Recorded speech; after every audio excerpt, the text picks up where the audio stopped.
Even then, that was already my question. So, naghanap ako kung sino ba yung pwede kong pag-aralan. No? So, I thought of Gregorio de Jesus kasi siya yung asawa ni Andres Bonifacio na father of Philippine Revolution. Bakit wala akong alam doon? Diba, ang alam lang natin yung siya sa bundok, niya mahanap yung kanyang katawan ni Andres at saka yung walang living na di nakakaya. Parang namatay na rin siya, we didn't know anything. In fact, up to now, if you go to schools, hindi siya kilala. Pero nung inaral namin siya for 2 years, Mr. Ella, thank you for that question. Namangha ako. Sabi ko ba, why is she overlooked? Napakagaling naman niya. Malalaman niya yan. Thank you for coming and I hope you will all stay. Kasi ang gusto ko siguro yung makilala siya. Makilala niyo siya. Kasi footnote lang siya sa mga history books. Diba? Pangalawa, kung naglapasay, hindi pa ako naging pasay. Kahit si Jeffrey, kapartner ko yan, naglabas na nga akong tayo ng pera. You are always thinking, magagawa namin kahit paano. Pero I will tell you something, no? Baka hindi kayo masyadong maniwala. May esoteric, no? Meron akong kaibigan, actually tatlo sila, nung nagsabi sa akin, yung isa, gusto ko na mag-give up, sabi niya, wag, ha, esoteric to. Marinig din ito sa movie. Sabi niya sa akin, wag, hinihila niya yung tenga mo, makinig ka. In fact, tonight, may darating dito, isa rin siya, who approached me and said, I talk to the dead. Alam mo pag gano'n, siyempre kinakabahan kahit tutuloy sa... Marami pa kayong makikita ng ganyan, no? So, nandun ninyo, no? She has this voice that has to be great. Okay? Nung hindi kami nanalo sa festival, alam niyo na siguro yun, siyempre, hindi nga kami napili. No? Hindi kami napili sa festival. We had a big budget commitment. Nung nawala yun, siyempre nakaka-depress, no? So hanap-hanap din.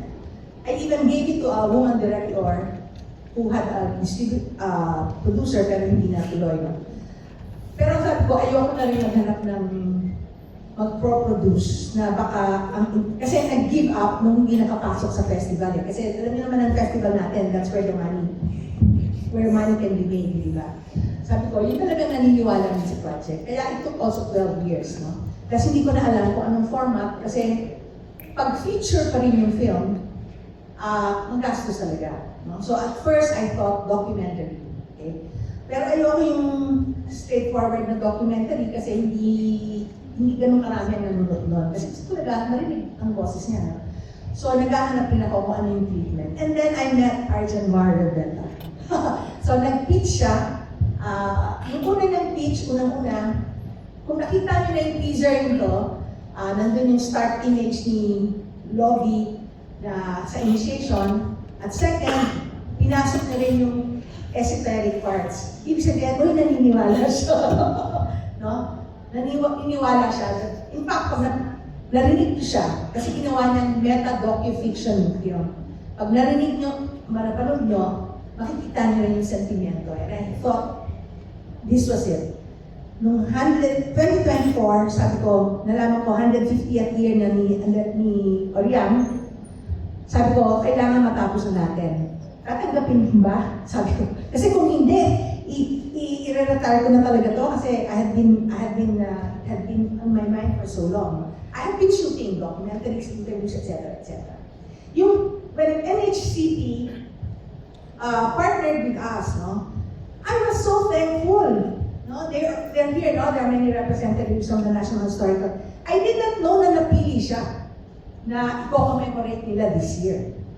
Diba? After 128 years, that is so awesome. No? She was only 22 in 1897. Kaya sabi ko, diba, I mean, maybe, dapat siya magsasalta. Maybe it was all intentional. I hope that answered your question. Thank you. Thank you, Miss Ellen. Yes. Parang nakaka-excite, no? Makikita natin, it's not the usual story.